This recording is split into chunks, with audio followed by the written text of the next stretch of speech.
Hello students, today we will carry on with the fourth video on the fundamental unit of life. As we know that cell is made up of three parts: plasma membrane, nucleus and cytoplasm. So here in this video we will see in detail about cytoplasm. So first of all, what is cytoplasm? You can define cytoplasm as the protoplasmic mass of the cell inner to plasma membrane and excluding nucleus. That means the protoplasmic mass that is present inside the plasma membrane which excludes the nucleus, and that is what? That is cytoplasm. And cytoplasm are of two parts, that is cytosol and cell organelles.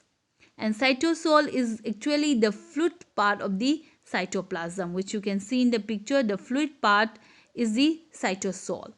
And another name of cytosol is cytoplasmic matrix. Now let us see cell organelle. They are subcellular structure which have characteristic form, structure and function. Or you can simply say that cell organelles are submicroscopic structures which are specialized to perform specific cellular functions.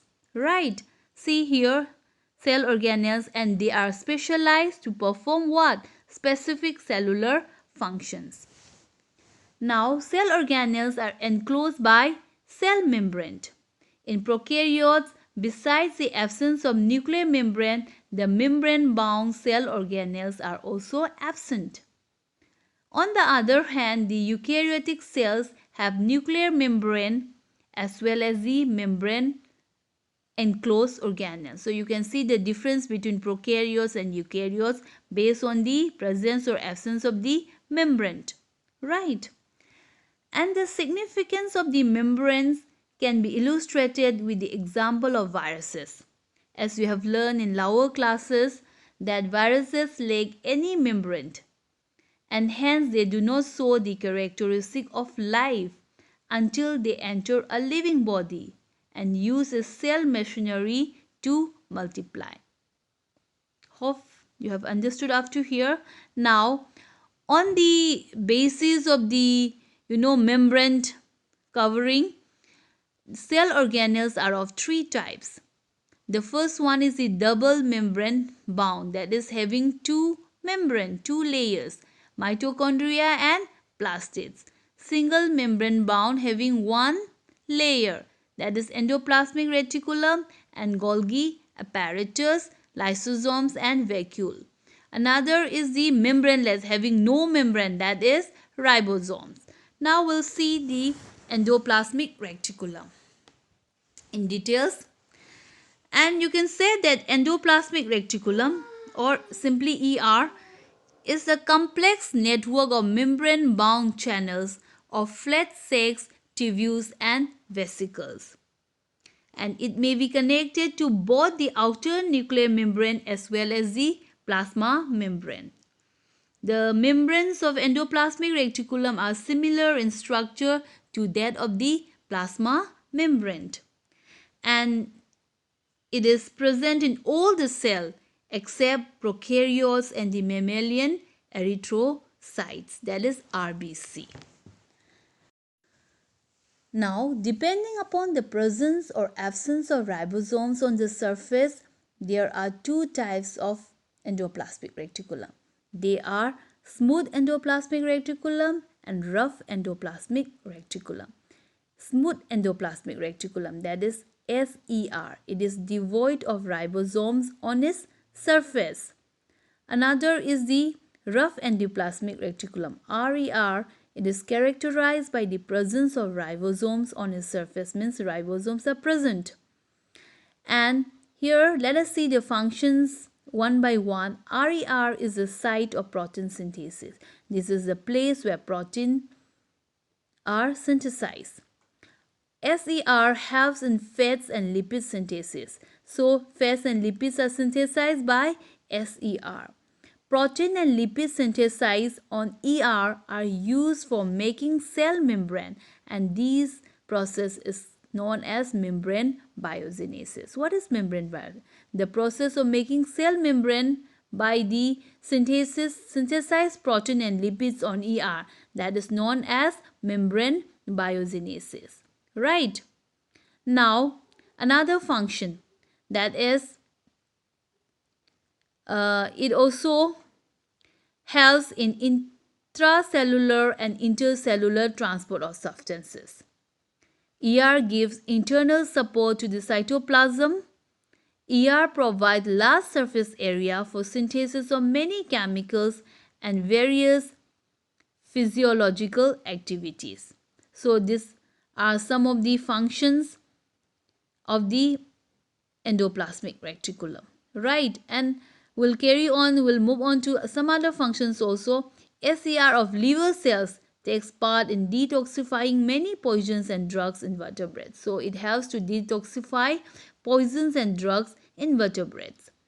And it also helps, during the cell division, part of the nuclear envelope is provided by ER. So ER also provide a part of nuclear envelope during the cell division. Now let us see Golgi apparatus, or we say Golgi bodies also.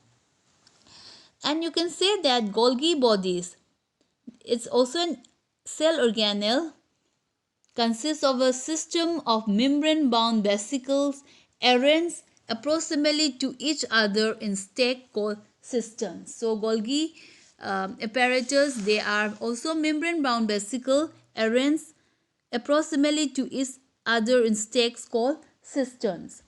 And this is the Camillo Golgi. He first described Golgi apparatus, right? Now let us see the function. Golgi apparatus is involved in repair and synthesis of cell membrane. So Golgi apparatus help in repairing and synthesis of cell membrane. It is also involved in the formation of lysosome. Lysosomes are formed by the Golgi apparatus. All the types of substances which are to be secreted or excreted, that is, they are packed in the vesicle by the Golgi apparatus for the passage to the outside. Understand? So, and the secretion is one of the major functions of Golgi apparatus.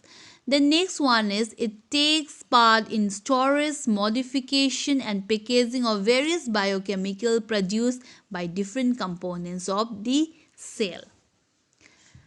Next one, the components of cell wall except cellulose are synthesized by Golgi apparatus. So Golgi apparatus synthesize the components of cell wall except cellulose.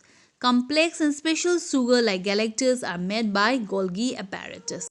Now let us see about lysosome. The lysosome structure is the part of the cell where harmful enzymes are stored. And you can define lysosome as the small spherical vesicles covered by a single membrane which contain digestive enzymes for intercellular digestion and waste disposal. So it helps to keep the cell clean by digesting any foreign material as well as the worn out cells. Foreign materials entering the cell such as bacteria or food as well as the all organelles end up in the lysosomes, which break them up into small pieces. So lysosomes are able to do this because they contain powerful digestive enzymes capable of breaking down all organic materials. So why are lysosomes called suicide bag? Understand? Why are lysosomes called suicide bag? Let us see why.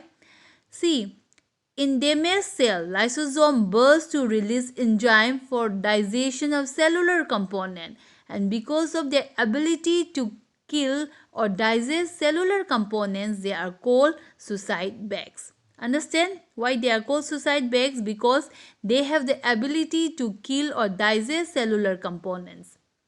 Because they release enzymes for digestion of cellular component. That's why they are known as suicide bags. And they are also called as what? Digestive bags also, because of their function in intracellular digestion. Right? So for today we will deal only with this, and in the next video we will proceed to the other part of cytoplasm.